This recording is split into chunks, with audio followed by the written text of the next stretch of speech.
I have to say right now, as far as vacancy rates, we are really low, which is great. You know, if you, I go to Greenwich every now and again and Larchmont, and you know, in comparison, I think we're looking pretty good. You know, there's paper up in the windows right now for Sam Goody because there's going to be a home furnishing store opening in that Vineland, something going into Sam Goody. That's great. And Victoria's Secret is going to be divided, and I hear a rumor about who is going into at least half of that. So we've had a number of new businesses in the last year. And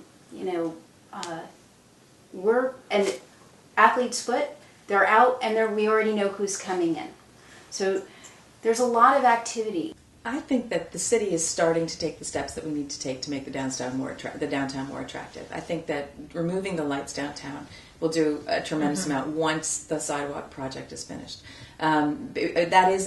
People care about their experience as they're walking down the street tremendously, and to make it more of a pedestrian accessible street, I think we'll go somewhere towards revitalizing our downtown.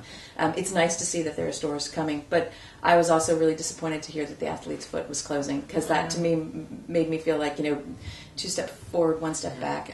So we need to figure out what it is that caused them to leave. We need to keep businesses here that people will use, and we need to figure out why it is that people aren't coming. In talking to people since I decided to run for city council, I have heard over and over that parking is a major issue. So that is something that the city is going to need to take a look at and figure out how to maximize the parking spaces that we have available for shoppers downtown.